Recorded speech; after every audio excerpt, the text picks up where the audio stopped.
Então, vamos lá. A chamada revisão da vida toda é um mecanismo que permite que um grupo específico de pessoas aumente o valor da aposentadoria ao pedir na justiça que sejam considerados mais anos de contribuição ao INSS para o cálculo do benefício. Primeiro aí, ponto que a gente quer colocar é que não é um mecanismo, na verdade, é uma interpretação legislativa, sempre existiu o dispositivo legal, mas o dispositivo legal ele era completamente ignorado pelo INSS, portanto, não fazia ali uso das contribuições anteriores a julho de 94. Imagino eu que o motivo real pelo qual o INSS não fazia isso lá atrás era a grande dificuldade de correção da moeda, né? Porque antes de julho de 94 tinha lá cruzeiro, cruzado, cruzado real, cruzeiro real, aquelas moedas no período inflacionário que realmente poderia dificultar o cálculo.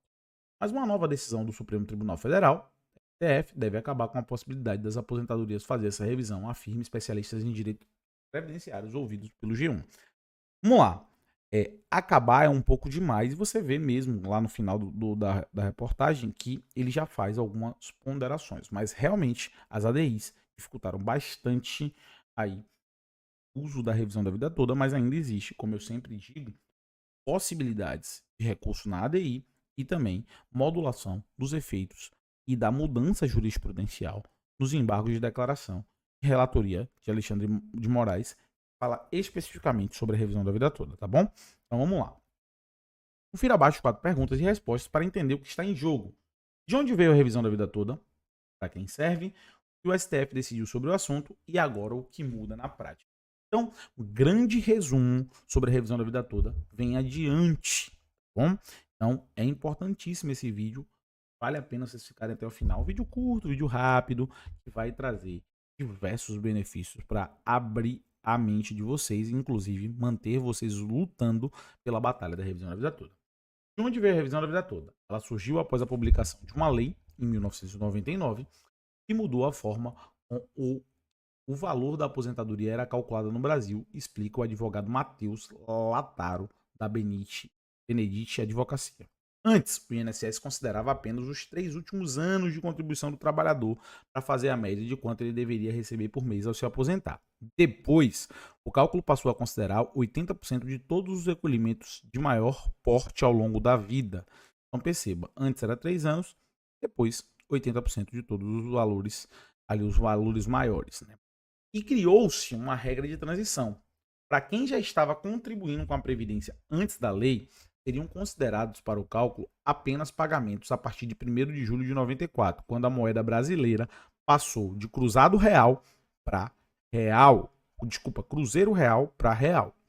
Foi o que eu acabei de falar. Nesse contexto, surgiu a revisão da vida toda. Quem tinha feito contribuições de valores altos antes de 94 passou a pedir na justiça que eles também entrassem para a conta. Por quê? Porque a regra de transição tem um condão de beneficiar, não de prejudicar. E a regra de transição considera uma data de corte, 1º de julho de 94, e essa data de corte ela não é a data de corte mais benéfica, tem que ser a regra definitiva. O cálculo passou a considerar 80% de todos os recolhimentos de maior porte ao longo da vida. Então, consideraria também os cálculos anteriores a 1º de julho de 94. Entende qual é o ponto? Para quem ela serve, para quem a revisão da vida toda serve. Na prática, a revisão da vida toda beneficia quem tinha salários maiores antes de 94. Para esses valores entrarem no grupo dos 80% maiores de contribuições feitas ao longo da vida do trabalhador e assim no cálculo da aposentadoria. Como eu disse, na prática, a revisão da vida toda tem por condão pegar quem tinha salários maiores anterior a 94. E a gente sabe que isso é uma minoria. Por que uma minoria? Porque, via de regra, você evolui na sua vida financeira. Você chega ao fim da sua vida financeira ganhando mais. Então, as pessoas que estavam se aposentando, elas deveriam ali estar em ascensão na vida profissional. Quando chegava ali depois de 94, as pessoas que se aposentaram em 2000, 2001, 2002, pessoas que se aposentaram em 2010 principalmente, elas estariam ganhando muito mais em 2010 do que em 93.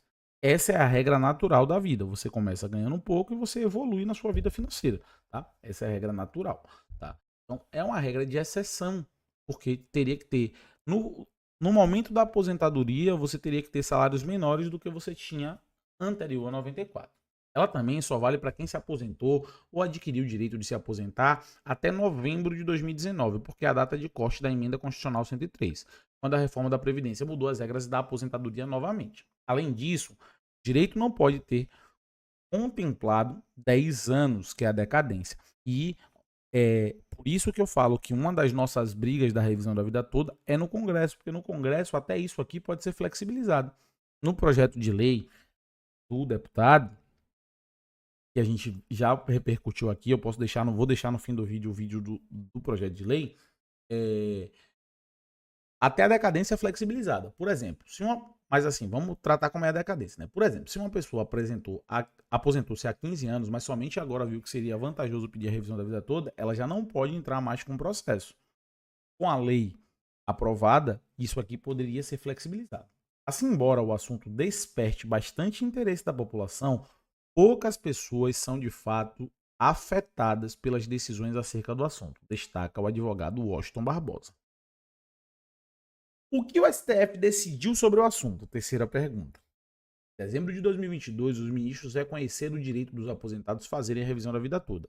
A nossa primeira vitória efetiva aí no plenário virtual, a gente ganhou a revisão da vida toda. Plenário virtual não, desculpa, no plenário físico, já tinha ganhado no plenário virtual. E essa decisão passaria a valer para todas as ações judiciais sobre o assunto no país. No entanto, o INSS entrou com um recurso que ainda deve ser julgado, pedindo alguns esclarecimentos e os processos que tratam do tema foram suspensos temporariamente. Esse aqui é o embargo de declaração que ainda está pendente. Nesse meio tempo, no último dia 21 de março, o Supremo julgou duas ações diretas de inconstitucionalidades que questionavam a lei previdenciária de 99 e decidiram que a regra de transição prevista por ela é de aplicação cogente. Então, essa regrinha aqui de transição, que só considera os valores a partir de julho de 94, passou a ter cogência. E a gente já discutiu várias vezes sobre isso, de que a cogência ela foi uma decisão extra petita, fora do escopo de discussão, porque ninguém nunca pediu o efeito cogente do artigo 3º, que era a regra de transição. Ou seja, para quem já estava contribuindo com a Previdência antes da lei, são considerados válidos para o cálculo da aposentadoria apenas pagamentos a partir do plano real. Não é possível que o segurado escolha uma forma de cálculo que lhe seja mais benéfica. Assim como a tese da revisão da vida toda contraria justamente a regra de transição que se tornou obrigatória, conforme o novo entendimento do STF, os ministros não terão como validá-la no julgamento que está por vir. Fica a advogada Janaína Braga, do Ecossistema Declatra. Lembrando, esse ponto aqui é um ponto muito resumido, tá? Você dizer que a tese não vai poder ser confirmada na declaração faz com que toda a discussão relacionada à jurisprudência 4, que é o tema que permite o benefício mais vantajoso, ele seja baseado. E, obviamente, as pessoas que são favoráveis à revisão da vida toda, como Alexandre de Moraes, o ministro Fachin, Carmen Lúcia, certamente trarão à discussão a mudança de entendimento jurisprudencial do STF e precisará entender como será tratado esse novo entendimento que rui com bases já consolidadas da jurisprudência do STF há anos. Mas, de maneira muito simplória, seria isso. A mudança do novo entendimento impede a utilização da revisão da vida toda, mas a gente precisa aguardar as cenas dos próximos. Por isso eu tenho várias ressalvas com a mídia de massa, né? A mídia maior. Por quê? Porque fica simplificando o tema. E agora, o que muda na prática?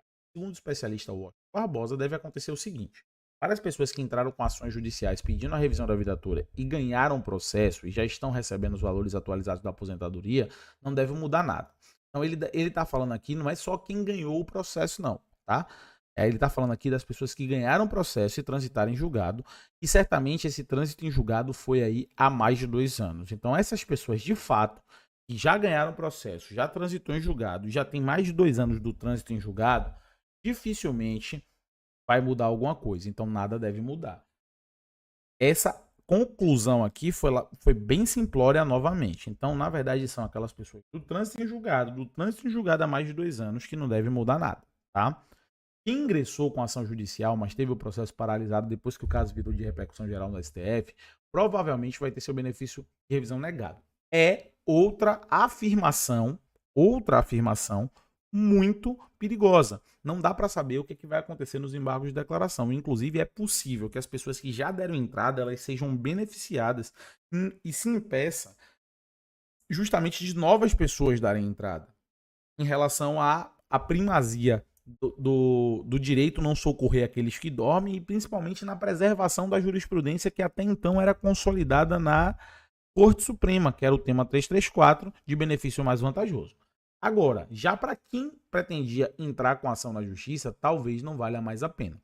Aí eu concordo com ele em partes, eu acho que quem não entrou tem que correr para entrar com o pedido antes do julgamento, antes da publicação dos acordos da ADI 2010 e 2111.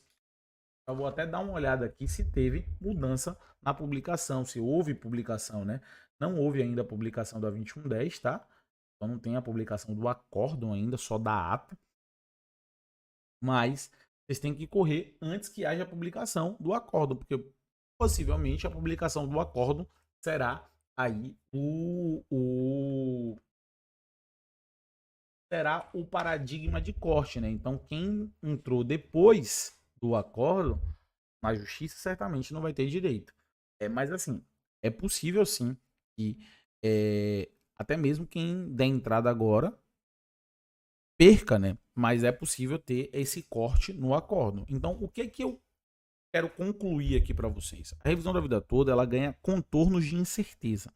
Quem ficou aqui até o final sabe que ficou muito mais difícil e a gente já vem comentando isso aqui há algum tempo. A gente precisa continuar na luta, até porque existe recurso ainda nas ADIs e existe a possibilidade de um enfrentamento que seja favorável ao aposentado e pensionista nos embargos de declaração. Então nada está perdido ainda, mas as coisas ficaram muito mais difíceis. O que eu recomendo?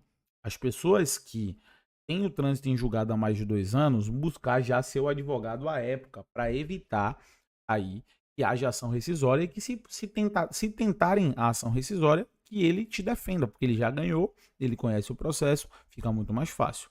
Para as pessoas que já deram entrada, mas estão com os processos suspensos, acredito que o ideal é a gente se ligar fortemente nos embargos de declaração e na busca e na tentativa de que as pessoas que já estão dentro do sistema judiciário pleiteando esse pedido sejam contempladas.